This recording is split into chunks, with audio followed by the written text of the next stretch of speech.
जय महाकाली, महालक्ष्मी, महासरस्वती, माँ कामाख्या। जय सदगुरुदेव महाराज। जय भैरव बाबा। श्रीमद् देवी भागवत महापुराण प्रथम खंड के खष्टम स्कंद में 14 अध्याय की कथा सुनेंगे। राजा नेमि और वशिष्ठ का एक दूसरे को शाप देना, वशिष्ठ का मित्र वरुण के पुत्र के रूप में जन्म लेना।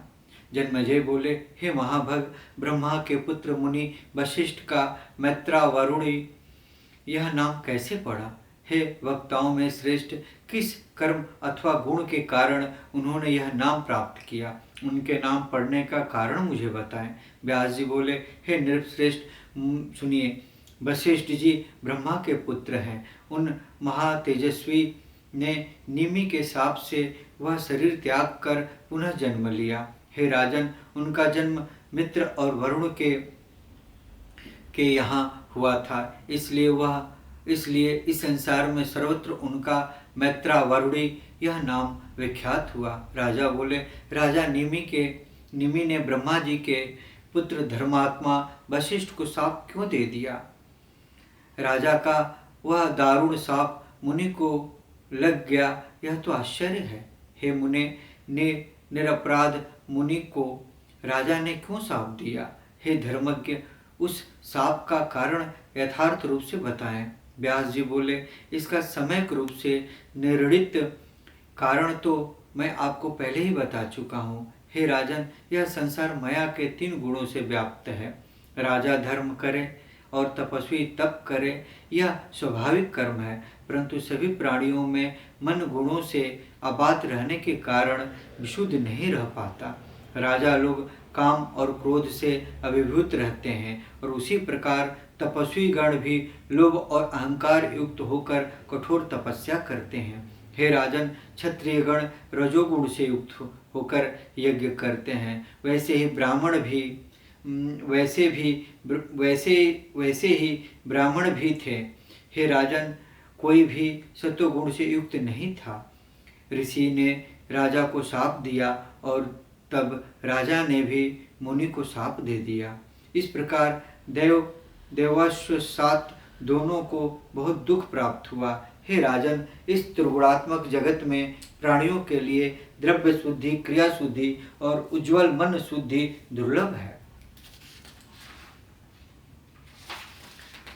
उन मुनिराज को शाप दे दिया। हे मूर्ख पार्थिव, मेरे द्वारा मना किए जाने पर भी तुम मुझ गुरु का त्याग करके दूसरे को अपना गुरु बनाकर शक्ति के अभिमान में मेरी अवहेलना करके यज्ञ में दीक्षित हो गए हो। उससे तुम विदेह हो जाओगे। हे राजन, तुम्हारा यह शरीर नष्ट हो जाए और तुम विदेह हो जाओ। व्यास जी बोले, उनका यह शाप वचन सुनकर राजा के सेवकों ने शीघ्रता से जाकर राजा को जगाया और उन्हें बताया कि मुनि वशिष्ठ बहुत क्रोधित हो गए हैं। तब उन कुपित मुनि के पास जाकर निष्पाप राजा ने मधुर शब्दों में युक्तिपूर्ण यह सागर गर्भित वचन कहा। हे धर्मज्ञ, इसमें मेरा दोष नहीं है। आप ही लोभ के वशीभूत होकर मेरे बार बार अनुरोध करने पर भी मुझ यजमान को छोड़कर चले गए।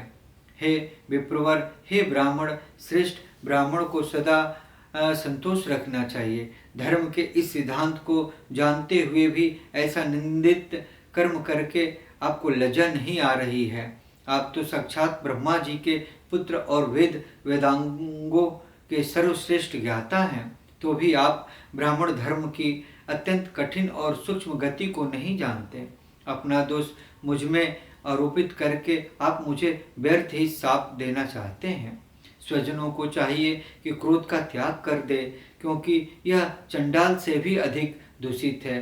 क्रोध के वशीभूत होकर आपने मुझे व्यर्थ ही शाप दे दिया, अतः आपकी यह क्रोध युक्त देह आज ही नष्ट हो जाए। इस प्रकार राजा के द्वारा मुनि और मुनि के द्वारा राजा शापित हो गए और दोनों एक दूसरे से शाप पाकर बहुत दुखी हुए।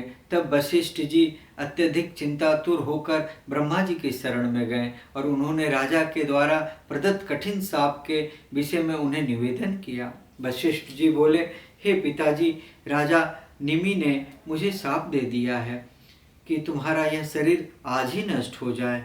अतः शरीर नष्ट होने से प्राप्त कष्ट के लिए मैं क्या करूं? इस समय आप मुझे यह बताएं कि दूसरे शरीर की प्राप्ति में मेरे पिता कौन होंगे। हे पिताजी, दूसरे देह से संबंध होने पर मेरी स्थिति पूर्वतः ही रहे। इस शरीर में जैसा ज्ञान है वैसा ही उस शरीर में भी रहे।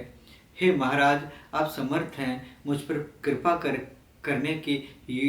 करने योग्य है। वशिष्ठ जी की बात सुनकर ब्रह्मा जी अपने उस पुत्र से बोले, तुम मित्र वरुण के तेज हो, अतः इन्हीं में प्रवेश करके स्थिर हो जाओ। कुछ समय बाद तुम उन्हीं से निज पुत्र के रूप में प्रकट हो जाओगे, इसमें संदेह नहीं है। इस प्रकार पुनः शरीर प्राप्त करके तुम धर्मनिष्ठ प्राणियों के सुहृदय वेदवेता सर्वज्ञ और सबके द्वारा पूजित हो जाओगे। पिता के ऐसा कहने पर वशिष्ठ जी प्रसन्नतापूर्वक पितामह ब्रह्मा जी की परिक्रमा करके और उन्हें प्रणाम करके वरुण के वास स्थान को चले गए।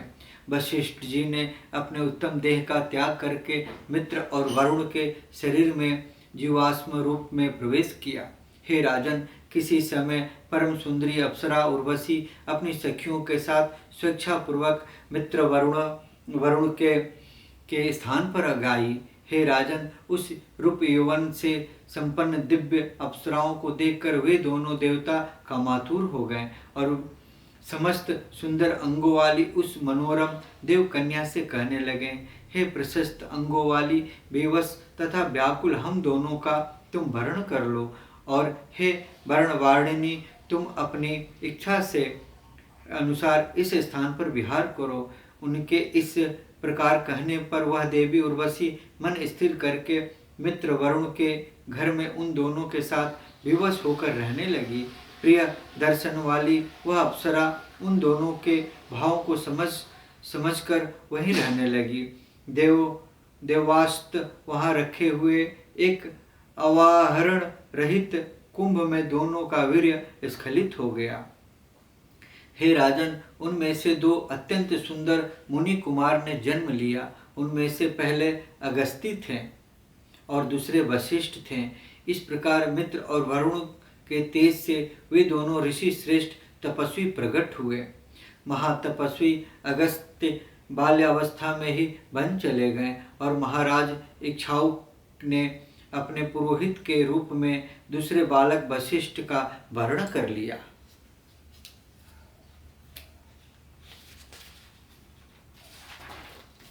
हे राजन, आपका यह वंश सुखी रहे, इसलिए राजा इक्ष्वाकु ने वशिष्ठ का पालन पोषण किया और विशेष रूप से उन्हें मुनि जानकर वे अत्यंत प्रसन्न हुए। इस प्रकार शाप के कारण मित्र वरुण के कुल में वशिष्ठ जी की अन्य शरीर की प्राप्ति का समस्त आख्यान मैंने आपको बता दिया। इस प्रकार श्रीमद् देवी भागवत महापुराण प्रथम खंड के 6वें स्कंद में 14 अध्याय ओम ततस्तम।